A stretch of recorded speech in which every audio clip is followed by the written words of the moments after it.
Praise the name of the Lord. That is rather intimidating. For you, I guess it was fun, but for me now, I'm worried. Praise the name of the Lord. Last week, we began a sermon series titled The Hangover again, and want to continue this week. If you can turn your Bibles, please, to the book of 1 John and chapter 2. 1 John and chapter 2, verses 15 through 17. If it's on the screen, please help me while I'm trying to pull up my sermon notes here. I'm trying to get up to speed with this technological thing, but it's a bit of a challenge. I'm old school. I still like my paper. Praise the name of the Lord. It says, "Love not the world, neither the things that are in the world. If any man loves the world, the love of the Father is not in him." What that simply means is you can't love the world and love God at the same time. You'll either you will choose one or the other. Amen? So if you have thought it was possible to love God and love the things of the world, it is impossible to love both successfully. You will either love one and, let me say it carefully, hate the other. Amen? So I will like to ask you as we go through the sermon today to please think about that and make a wise decision as to what you choose to love. Amen? For all that is in the world, the lust of the flesh and the lust of the eyes and the pride of life is not of the Father, but is of the world. Again, if you allow your flesh, or you serve your flesh, if you allow your eyes to wander and you acquiesce to everything that you see and pursue, or if you are full of pride, he says this is not of the Father. In fact, the Bible says to us that God resists the proud and gives grace to the humble. You cannot be a Christian and be proud. Amen? That sounds elementary enough, but please go ahead. The next verse, please, 17. "And the world passeth away, and the lust thereof. But he that doeth the will of God abideth forever." Let me sort of repeat. Let me come from the reverse, or from the end and go back to the front. It says, "But he that doeth the will of God abideth forever. Therefore, he does not do the will of God." Does not. Amen? There's no fence where you straddle.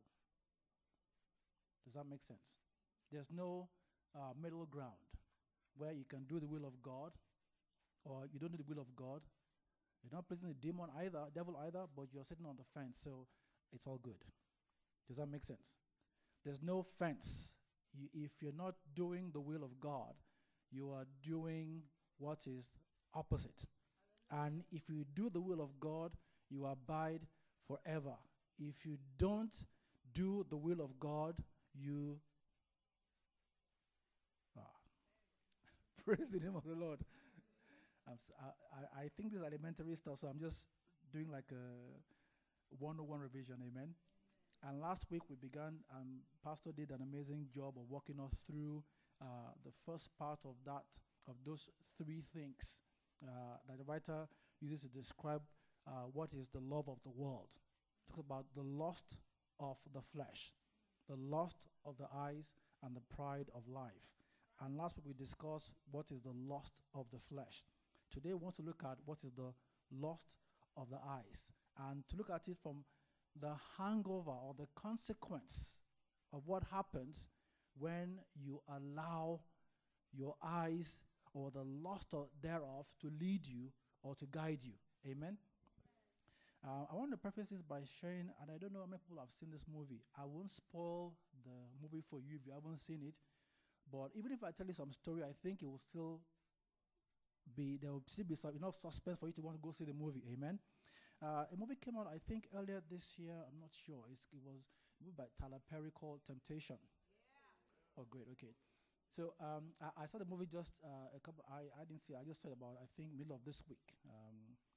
And it actually was an amazing theme. Suffice to say, the protagonist in this story moved from the country to, I think, Maryland somewhere, and got a job, but she had big dreams. But for some reason, she didn't like where she was working. And here comes this hunk or this beef that had everything that she desired. Amen? The guy had what you call overnight success, which is what she desired, but in fact, there's a scene in the movie where her husband is telling her that she may have to wait for 10 to 15 years to achieve her dream. And that was almost so revolting to her. Amen? In fact, there's a scene where the husband forgot her birthday. And then in an attempt to woo her, he puts on a cowboy hat and does this country, crass dance routine with a guitar. Did you see the movie? That was so tacky. Now, compare that to the other guy that came with a private jet. And before she took off, they served her champagne. And then she could look out the window. She's not sitting in the aisle. She's sitting window seats on leather seats that are probably about 20 inches wide. And enjoying the fine things of life, or the finer things of life. And at some point in the story, her discontentment showed up. She told her husband that I want phenomenal. That you are not phenomenal. This guy is phenomenal. Do you remember that part? That story. I saw this movie once, and I can read the whole story to you. Because this thing got me engaged. Amen? And she tells him that I want phenomenal. That I want more. But you're just, I guess, bland. Not even ordinary is too long a word. Bland. You're just there. Amen? Today, I want to talk about the lust of the eyes. Okay? And God will help me to understand these technological things. I'm too old school for my own good now. Okay. And God will forgive you. But the Bible says in 1 Timothy chapter 6, verse 6, 1 Timothy 6, it says, godliness with contentment is great gain. There's a reason why God says that. Because it is possible for us to be in the kingdom of God and still not deal with our flesh. And if you don't learn to be content, it can destroy you. We read at the end where it says that if you don't love God, it says the world and the lust of it is passing away. But if you do the will of God, you will abide forever. And I kept on repeating the fact that the opposite then holds true if you don't do the will of God. If you don't learn to be content, you can be drawn away from the will of God. Amen? So I want to talk a bit about the symptoms of the lust of the eye so that you can evaluate yourself, okay, as we go through this sermon series and find out if you're guilty of one thing or the other. It's not to condemn anybody. I'm also doing the assessment myself so that if I've veered off course in my walk with God, I can come back quickly. Thank God we have an advocate, amen, who knows our infirmities or our weaknesses, so he can help us, amen. But we have to know ourselves that we are already off course and try and veer back to it. Praise the name of the Lord. Like I said, the first thing that you can count as a symptom is that watch out for your own contentment or lack thereof. If you are never satisfied, now that seems almost silly because all of us are insatiable. But you got to get to a point where you have to learn to be satisfied with what you've got. Does that make sense? Whatever your status in life, it could be a temporary status, and God is taking you somewhere. But you might need to learn to be content with that status. In that story, when the lady's husband told her that she may have to wait for 15 years, she forgot that this was her number one fan that loved her the most. So he will want the best for her. He wasn't being mean by telling her that she should wait for 15 years. He was taking an objective view of, for you to get to where you need to get to in life, you need to, as it were, pay your dues before you launch out. But she resented what he was saying. Does that make sense? There are people in your life that care about you the most. And when they're telling you to calm down, they're not your enemies. They mean well. Does that make sense? It might do you well to listen to what they're saying and evaluate what they're saying to you, rather than condemn them as party poopers or killjoys, and then run off ahead of yourself. Amen? Praise the name of the Lord. The other thing that I want to say, I think is a symptom, is sometimes we have a lack of understanding.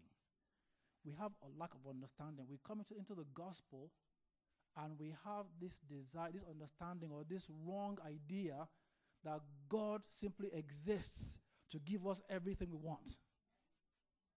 Amen? Did somebody say, huh? Okay. Maybe I need to repeat that again. Sometimes we come into the gospel thinking that God simply exists for our use. Does that make sense? So we'll come into thinking that God is there like this genie in the heavens, that I need to just ask for everything that I want and he'll do it for me. This may sound redundant, but it bears repetition. Romans 14:17 says that the kingdom of heaven is not in eating and drinking, but it is in righteousness. It's in peace and joy in the Holy Ghost. Does that make sense?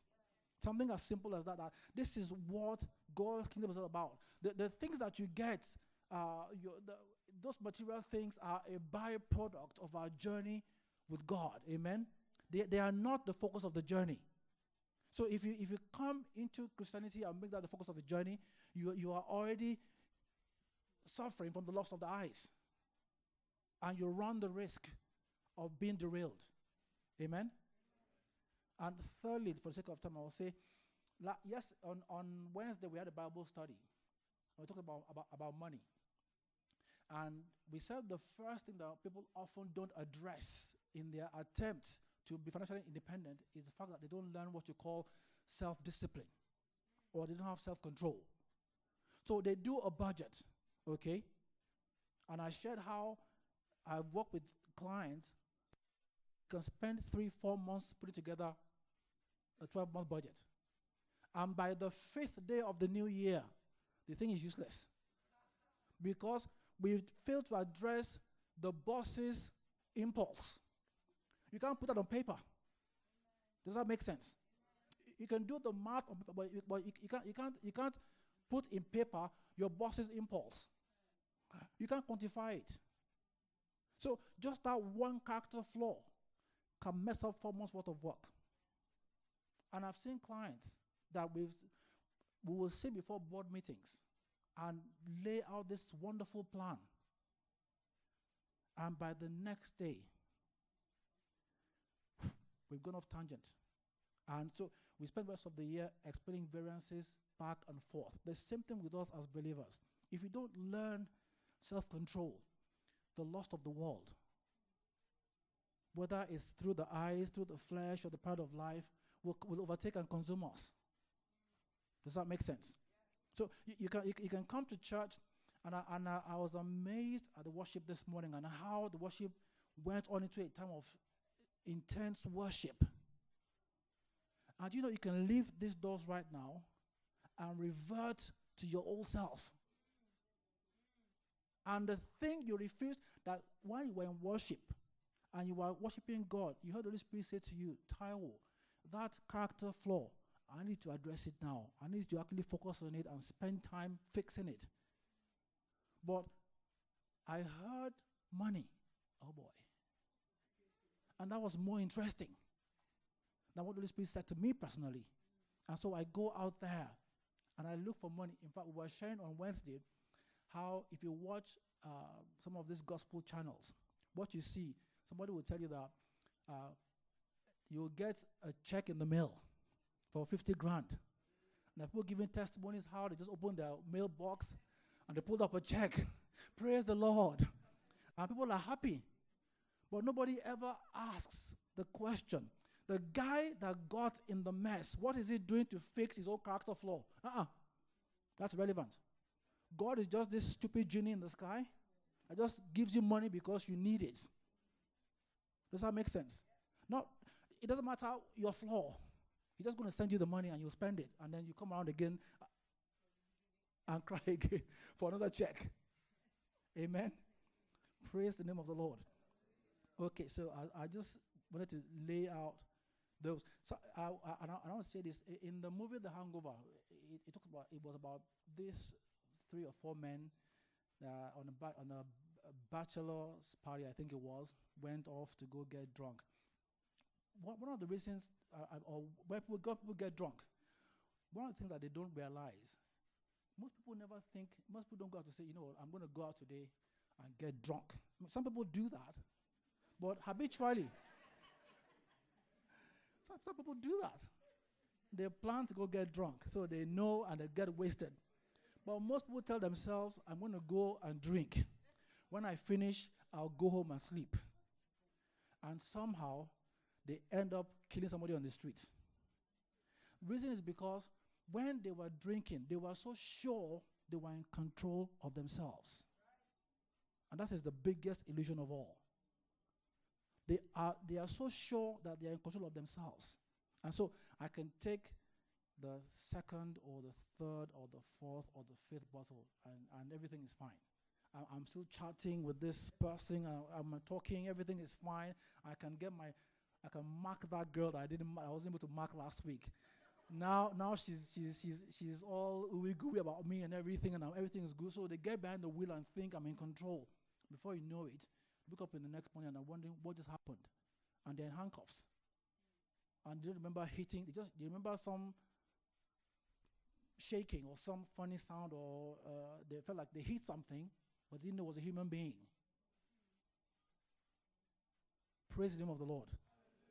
So that is the error in people who drink, who don't know that they get drunk, because they think they're in control. The same thing with us as well. We think we're in control. Amen? Like the lady in that movie, she thought she was in control. She got on a private jet with this guy.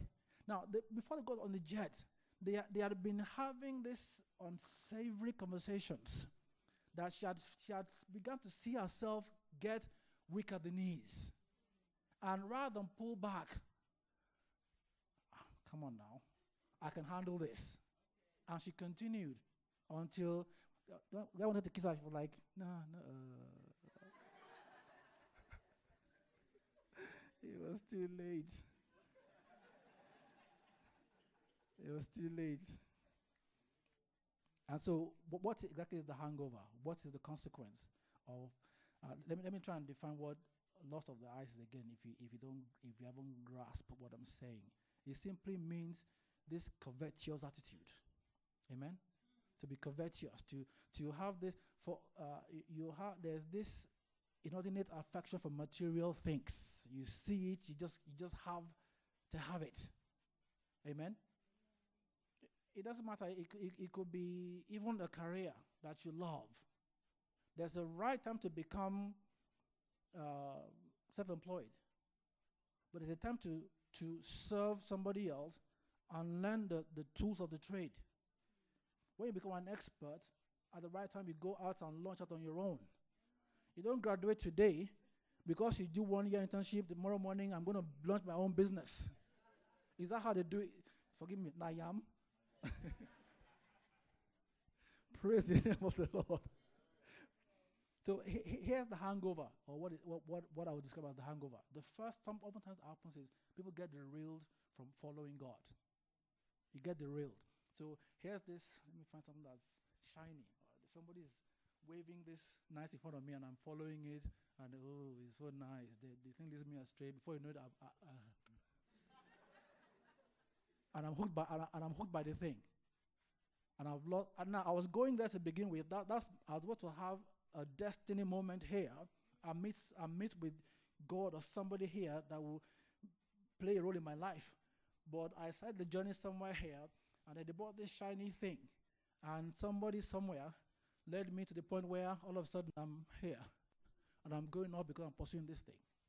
Does that make sense? Yes. That's what the lust of the eye is. That's what it does. And that's what the enemy does with it in our lives. Now, I want to share a secret with you.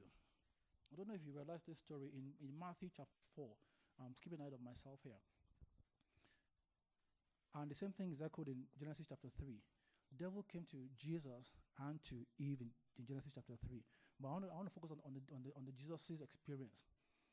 And the devil said to him that if you are the Son of God, he showed him all of the kingdom of the world. And said, if you're the Son of God, you know what? If you want all of this, I'll give to you, but bow before me. Now, here is what was at stake. You and I, that Jesus came to die for, are flawed individuals. Amen? God needed a perfect sacrifice to pay for our sins. Now, listen to this carefully, please. God needed a perfect sacrifice to pay for our sins by hanging on that cross.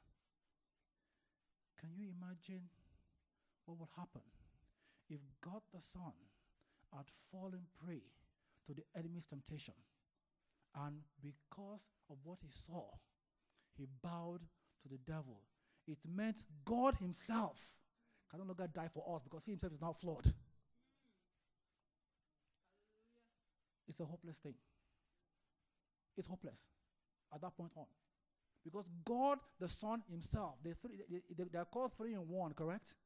So it means God himself has failed and is now as flawed as you and I are. He is no longer a perfect sacrifice. And because of that, guess who wins after all? The devil wins because the very thing that made him fall from heaven, guess who? Even you are guilty of it. So how dare you judge me?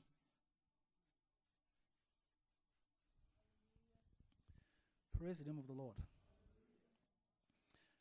One of the consequences of the hangover is derailment from a godly path or direction, so to speak. The next thing is bondage.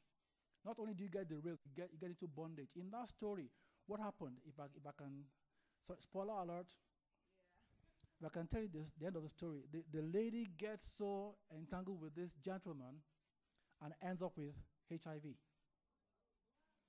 That's the story in that movie. She ends up with HIV. Now, when she has HIV, who wants to marry her again? Who wants her to be a father, to be a mother of their child? In fact, even her own husband has to leave her and go marry somebody else. So in the final scene, when she walks into his clinic, she walks in and sees the Brandy character and the husband's new wife and their son show up at the same time. Does that make sense? So not only is that derailment, but you end up in some kind of bondage. Now, in her case, her hangover, you can't wake up from it anymore. Now, last time I checked, I think HIV is still real, correct? Now, let me put it this way. Maybe you don't. That's a bit far-fetched, and God will have mercy on me and us. That's a bit far-fetched. But is it possible that you, because of material possessions, you go and mortgage your life? You end up in debt. You end up in divorce. I'll say to you personally, I know people who, because of their insatiable lust after material things, have lost their marriage. They have lost their family. They've ended up in bankruptcy. Now, it may sound far-fetched, but if you're the kind of person that the latest thing that they have, you must have it, and if you don't have it, life is meaningless, and you can pout and brood until, if you're married, your spouse gives it to you, or if not, you go and even lie or falsify records or cheat or steal just to get what you want. I think a stigma of a criminal record or bankruptcy or divorce can be a lifetime stigma. You need to avoid that. And the third one I want to talk quickly for the sake of time is the fact that, or the fourth one is like you end up being devoid of God's power in your life or living a wasted life. Because by the time God, remember again, that last sentence says that if you do God's will, you will live forever. But it says that the world and the lust of it are passing away. You know it's possible to be in this church week in, week out, Sunday in, Sunday out, and your life means nothing to God? You're just wholly useless. You just exist. You just fill space. You fill the space. So you can say you can buy designer clothes. Really? Is that why God saved you? To buy designer clothes? To have the latest weave? No, does that make sense? Because sometimes that's what we distill and reduce God's salvation to. Just the things that we can get. Those high heel.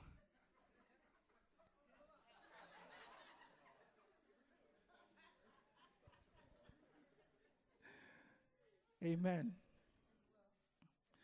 They pray for me over here. Praise the name of the Lord. There's nothing as terrible as being and has been someone that God used to use.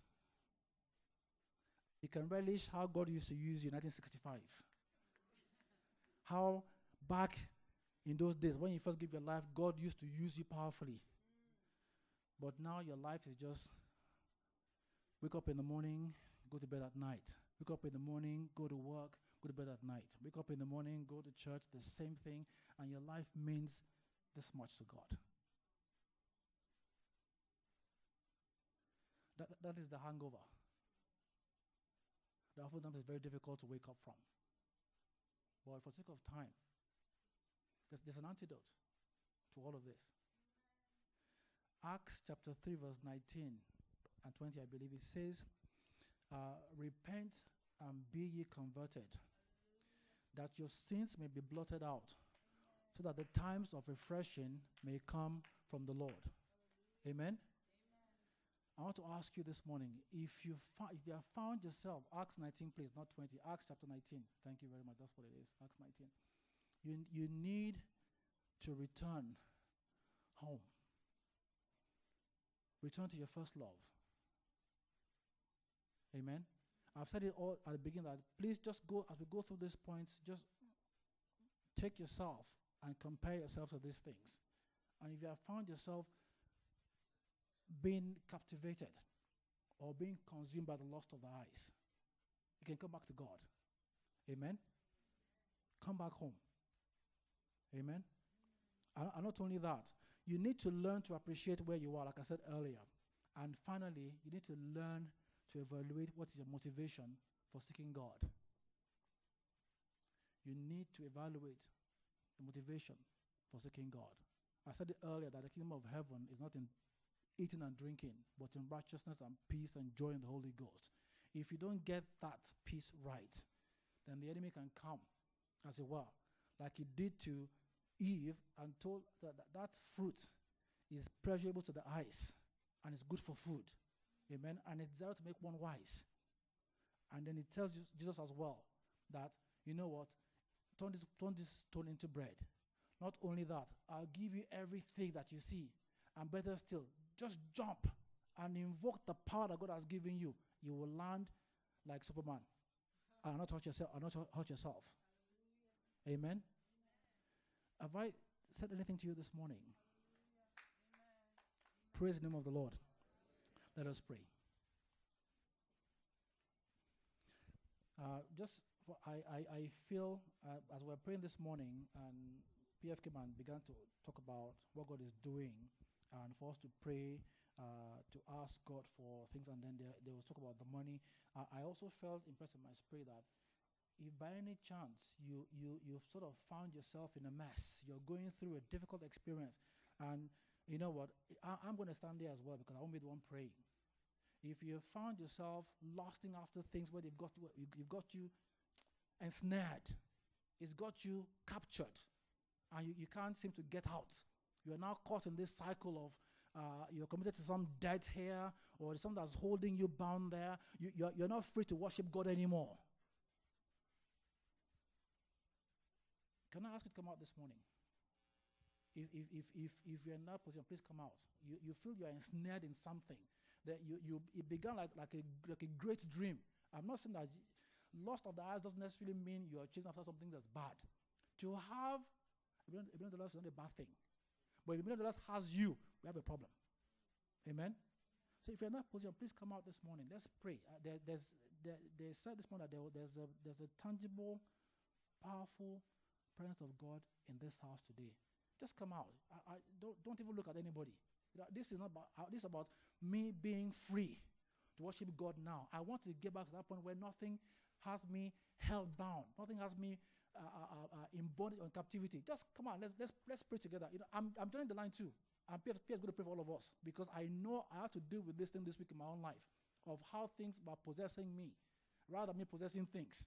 Amen. I preached. I think I led the worship the meeting on Wednesday, but I got my heart face my own self too. So Pastor will pray for us. But if something has you held bound, and you're not free to worship God, because something began as a good thing. It was a wonderful thing, but all of a sudden you lost focus and it became your God rather than God being your God. And you're not held bound by this thing. Brother, my sister, please, I'm asking you to come out this morning so we can pray. This is not a show for anybody. This is not a show. This is for us to get delivered and to move on with our lives and serve God. I'm going to ask you before PF prays. Our time is fast spent, but please come out, let's pray this morning.